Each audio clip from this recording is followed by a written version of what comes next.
चलो स्टार्ट करते हैं। देखो 15.1 में कुछ कल पढ़ाया गया था ना, क्या क्या पढ़ाया गया था? क्वेश्चन नंबर 1, क्वेश्चन नंबर 2 और क्वेश्चन नंबर 3 ना।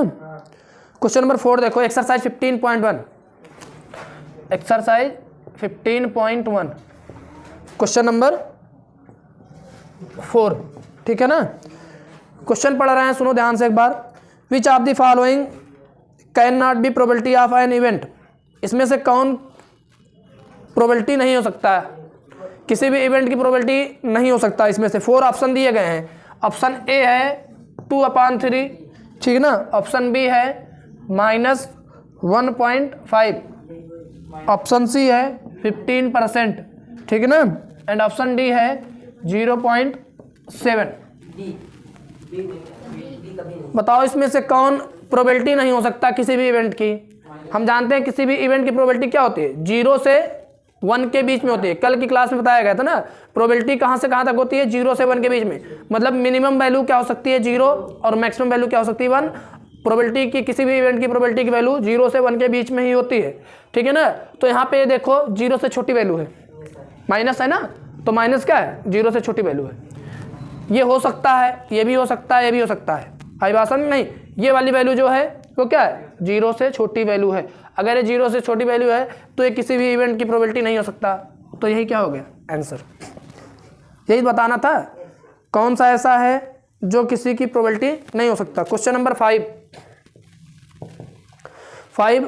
If PE equal to PE is equal to 0.05, what is the probability of not E। Not E की प्रोबेबिलिटी निकालना है, मतलब E बार, PE बार को हम क्या कहते हैं, not E।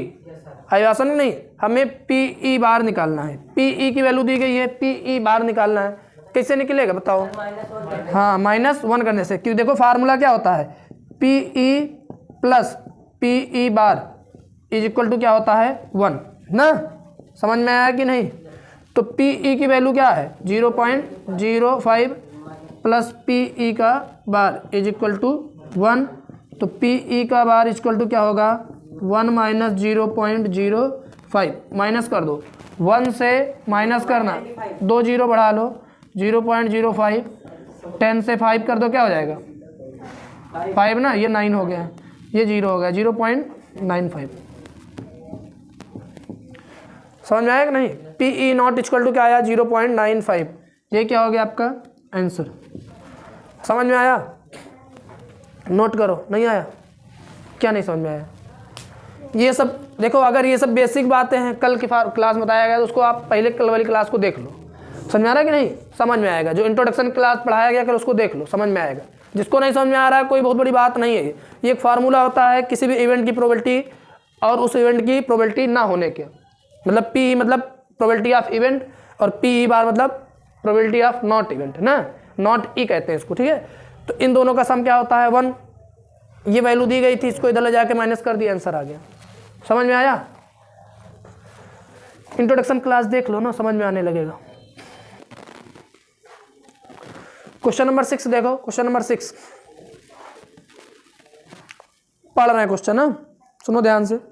A bag contains lemon flavour candies only, Malini take out one candy without looking into the bag. What is the probability that she take out an orange flavor candy?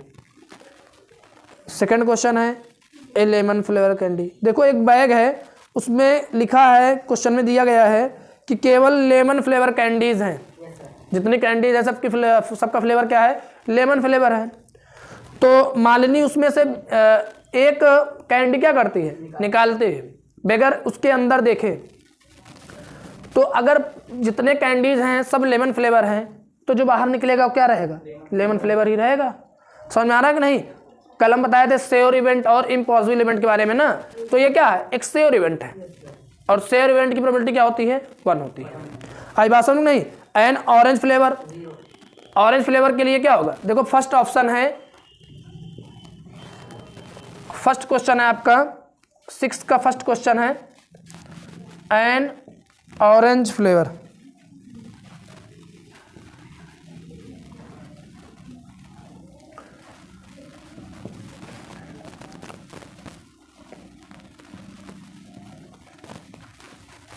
और second question क्या है, lemon ना।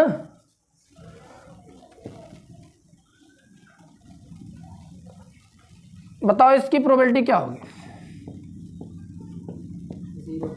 इसकी probability क्या होगी।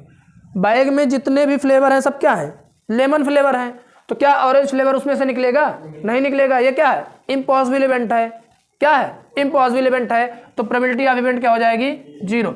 और उसके अंदर जितने फ्लेवर हैं बैग में सब लेमन फ्लेवर हैं, तो जो फ्लेवर वो बाहर निकालेगी, मतलब जो कैंडी बाहर निकाला उसका फ्लेवर क्या होगा, ऑरेंज लेमन फ्लेवर ही होगा। एक कैंडी उसने बाहर निकाला, मालिनी ने एक कैंडी बाहर निकाला, तो उसका फ्लेवर क्या होगा, लेमन फ्लेवर ही होगा, क्योंकि उसमें जितने भी कैंडी थे सबका फ्लेवर क्या था, लेमन था। आई बात समझ नहीं, तो उसका भी फ्लेवर क्या होगा, लेमन। तो ये क्या है, एक श्योर इवेंट है। ये क्या है, श्योर इवेंट है। श्योर इवेंट की प्रोबेबिलिटी क्या होती है, यही दोनों क्या हो जाएगा आंसर। समझ आया कि नहीं, नोट करो। क्वेश्चन नंबर 6 था ये।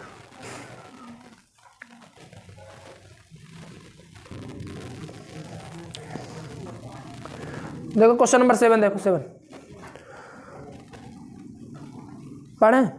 It is given that the group of 3 student, the probability of 2 student not having the same birthday is 0.992। What is the probability that 2 student have the same birthday. Group of 3 student, 3 student के group में 2 student की probability से birthday की date, birthday मतलब birthday same होने की probability क्या है, गिवन है। सेम ना होने की प्रोबेबिलिटी गिवन है, नॉट लिखा है ना, student not having this same birthday, birthday same ना होने की प्रोबेबिलिटी गिवन है।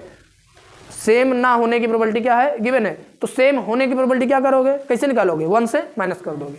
समझ में आ रहा है कि नहीं। देखो पी ई इक्वल टू दिया गया है, गिवन। क्वेश्चन नंबर कौन सा है, 7 ना। क्वेश्चन नंबर 7 गिवन क्या है, पी ई बार ना, नॉट दिया गया है ना, नॉट वाली वैल्यू दी गई है ना। तो P E bar equal to क्या है, 0.992। तो आपको क्या फाइंड करना है, पी ई फाइंड करना है। क्या फाइंड करना है, ठीक है ना। बर्थडे सेम ना होने की प्रोबेबिलिटी दी गई है, तो अब बर्थडे सेम होने की प्रोबेबिलिटी निकालना है। ना होने के लिए क्या होता है, पी ई बार, और बर्थडे सेम होने के लिए हम क्या करेंगे, पी ई निकालेंगे। पी ई इक्वल टू क्या होता है, पी ई, ये पी ई बार नहीं रहेगा, पी ई रहेगा।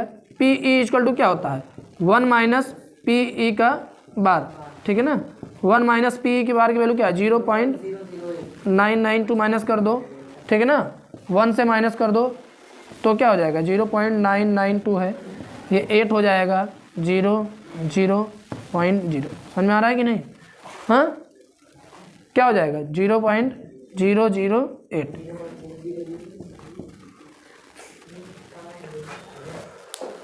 नोट करो, ये क्या हो गया आंसर।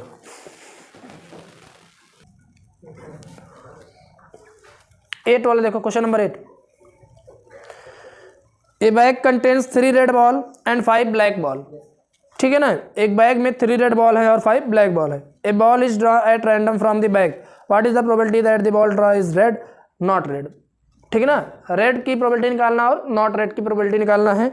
गिवन क्या है, number of red ball, number of red ball, ठीक है ना। रेड बॉल कितने हैं, कितने रेड बॉल बताओ, 3 ना। एंड नंबर ऑफ ब्लैक है इसमें ना, ब्लैक बॉल कितने हैं, 5। क्वेश्चन में दिया गया है एक बैग में रेड बॉल कितने हैं, 3, और ब्लैक बॉल कितने हैं, 5। प्रोबेबिलिटी क्या निकालना है, प्रोबेबिलिटी निकालना है कि एक बॉल उसमें से निकाला गया और वो बॉल क्या हो, रेड हो। तो प्रोबेबिलिटी ऑफ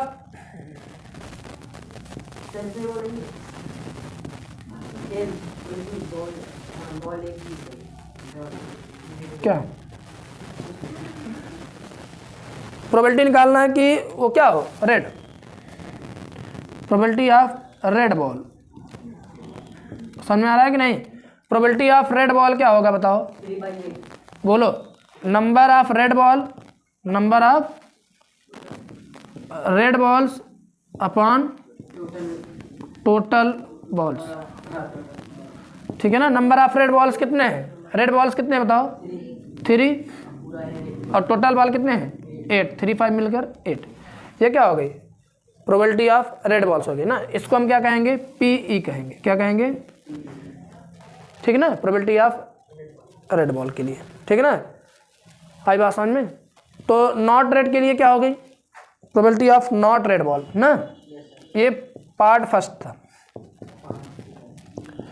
प्रोबेबिलिटी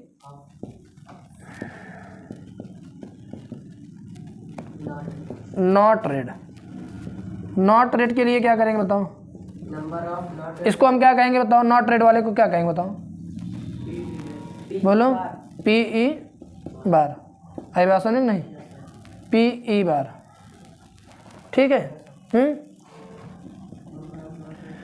पीई बार की वैल्यू क्या होगी बताओ, 1 माइनस पीई, 1 माइनस, यही तो होता है।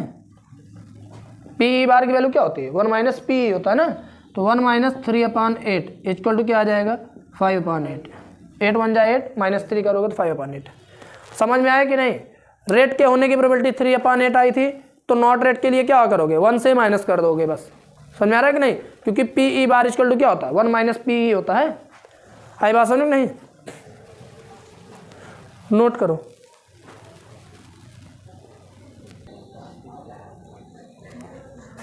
क्वेश्चन नंबर 9, क्वेश्चन नंबर 9 देखो। A box contains 5 red marbles, 8 white marbles and 4 green marbles. 1 marble is taken out of the box at random. What is the probability that the marble taken out will be red. ठीक है ना। फिर second question है white और third question है not green. Number of red marble, number of red marbles कितने दिए गए हैं, number of red marbles equal to 5। Number of white marble, white marbles कितने हैं 8। और क्या दिया है number of green marble, green marbles कितने हैं 4। क्वेश्चन में दिया गया red marbles 5, white marbles 8 and green marbles 4 है। ठीक है ना। प्रोबेबिलिटी क्या निकालना है, फर्स्ट क्वेश्चन क्या है, हमें प्रोबेबिलिटी निकालना है रेड की। ठीक है ना। तो प्रोबेबिलिटी ऑफ रेड हम पी आर लिख देते हैं। प्रोबेबिलिटी ऑफ रेड को हम क्या लिख देते हैं P R. P R equal to क्या होगा number of red marbles upon total marbles.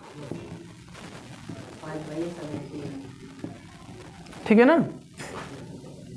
यहाँ पे पूरा लिख लेना probability of red marbles, P R मतलब प्रोबेबिलिटी ऑफ रेड मार्बल्स लिख लेना।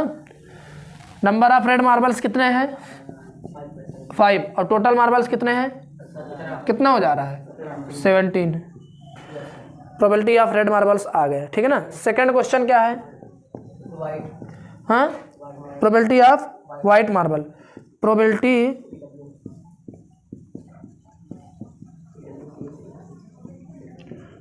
Of white marbles. ठीक है ना। वाइट मार्बल्स की प्रोबेबिलिटी क्या होगी पी डब्ल्यू। ठीक है ना। पी डब्ल्यू इक्वल टू क्या होगा number of white marbles upon total marbles. ठीक है ना। तो वाइट मार्बल्स कितने हैं 8 और टोटल कितने हैं 17, तो 8/17। समझ में आ रहा है कि नहीं। प्रोबेबिलिटी ऑफ वाइट मार्बल्स आ गया। अभी एक क्वेश्चन और है नॉट ग्रीन निकालना है। तो नॉट ग्रीन के लिए पहले प्रोबेबिलिटी ऑफ ग्रीन निकालोगे। ठीक है ना। नोट करो इसको। प्रोबेबिलिटी ऑफ ग्रीन मार्बल रहेगा, उसके बाद देखो इधर लिख देते हैं हम, इसको नोट कर लेना, इधर लिख देते हैं प्रोबेबिलिटी ऑफ ग्रीन मार्बल्स।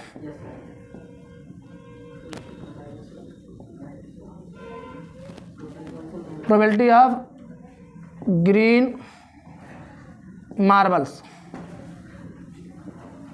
ना। इसको हम क्या लिखेंगे ग्रीन को पीजी। ठीक है ना। Number of green marbles, number of green marbles upon total marbles. 4/17। ठीक है ना। Number of green, green marbles कितने हैं 4 और टोटल मार्बल कितने हैं 17। लेकिन क्वेश्चन क्या है, थर्ड पार्ट क्या था, पार्ट थर्ड था कि नॉट ग्रीन निकालना है। तो पी जी की वैल्यू आ गई कितना 4/17, तो पी जी बार निकालना है आपको है ना। 1 माइनस क्या होगा पी जी होगा। आई बात समझ में नहीं, पी जी बार की वैल्यू निकालना है तो आप पी जी को माइनस करोगे 1 से। 4/17 1 माइनस 4/17 17 1 जा 17 कितना हो जाएगा 13/17। समझ में आया कि नहीं। हाँ, तीनों आंसर हो गए। पहले रेड की प्रोबेबिलिटी ये आएगी, वाइट की प्रोबेबिलिटी ये आएगी और नॉट ग्रीन की प्रोबेबिलिटी ये आएगी। 3 पार्ट हो गए आपके। हाँ, क्वेश्चन नोट कर लो।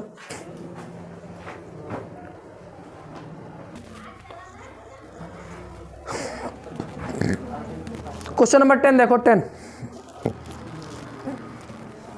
पे पहुंचे हम लोग। क्वेश्चन नंबर 10 देखो फिर। ए पिग्गी बैंक कंटेन्स 150 पैसे कॉइन्स ना, 50 1 rupee coin, 22 2 rupee coins and 10 5 rupee coins. if it is equally likely that one of the coin will fall out when the bank is turned upside down, जब उसको इसे पलट दिया जाता है ना, एक गुल्लक है उसमें 50 पैसे के कितने कॉइन्स हैं 100, 1 रुपए के कितने कॉइन हैं 50 और 2 रुपए के कितने कॉइन हैं 20 और 5 रुपए के कितने कॉइन हैं 10। समझ में आ रहा है कि नहीं। जब उसको ऐसे पलटा जाता है उसमें से एक सिक्का नीचे गिरता है। आई बात समझ में नहीं। तो निकालना है कि जो नीचे सिक्का निकलेगा वो क्या होगा 50 पैसे का कॉइन होगा, 50 पैसे का कॉइन होगा, उसकी प्रोबेबिलिटी निकालना है। फिर सेकंड क्वेश्चन है will not be A rupee 5 coin. Second question क्या है कि वो 5 रुपए का कॉइन नहीं होगा, ये भी प्रोबेबिलिटी निकालना है। आई बात समझ में। क्वेश्चन नंबर 10 ठीक है। क्वेश्चन नंबर 10 देखो। पहले हम लिखेंगे नंबर ऑफ 50 पैसे कॉइन्स। 50 पैसे कितने कॉइन्स हैं, कितने कॉइन्स बताओ 100। और number of 1 rupee coins, number of rupee 1 coins, ठीक ना। 1 रुपए के कॉइन्स कितने हैं 50, ठीक है ना। Number of rupee 2 coins, coins की स्पेलिंग गलत हो रही है यहाँ पे, ठीक है। रुपी 2 coins, number of rupee 2 coins कितने हैं 20 ना। 2 रुपए के कितने कॉइन है 20 ना। और number of rupee 5, number of rupee 5 coins कितने हैं 10। फर्स्ट क्वेश्चन है प्रोबेबिलिटी निकालना किसकी 50 पैसे की कॉइन की ना। प्रोबेबिलिटी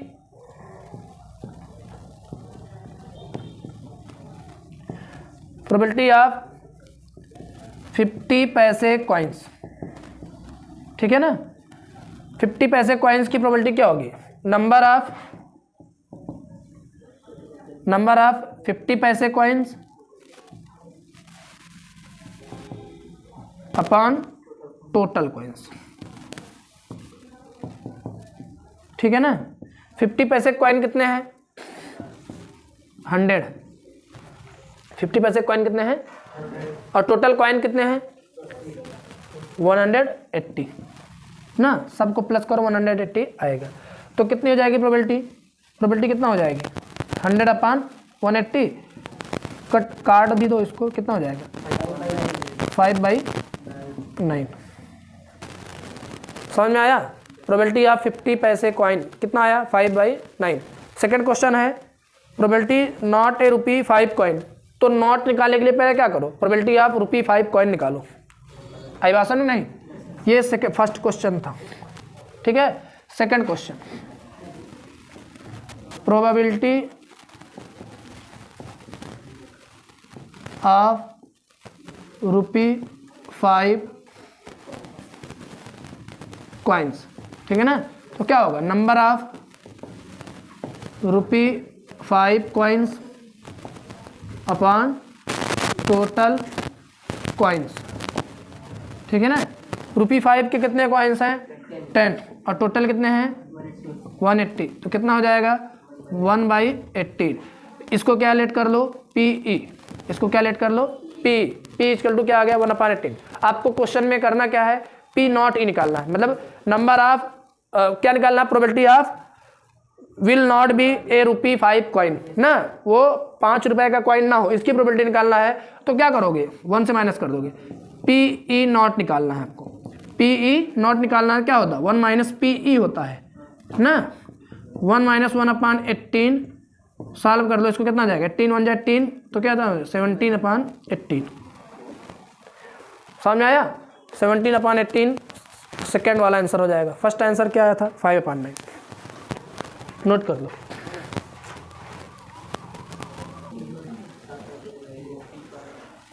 क्वेश्चन नंबर 11 देखो, 11 गोपी buys a fish from a shop for his aquarium.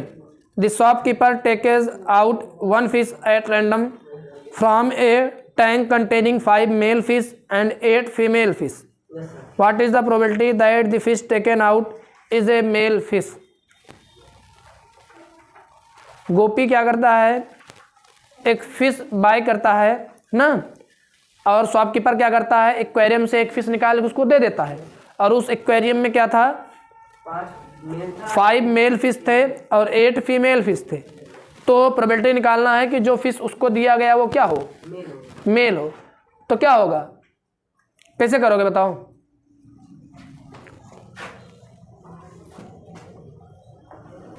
बहुत ही सिंपल क्वेश्चन है ना।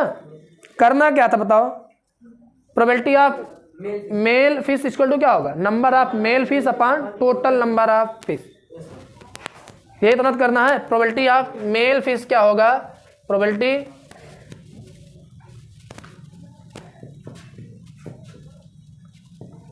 Of male fish equal to क्या होगा, नंबर ऑफ मेल फिश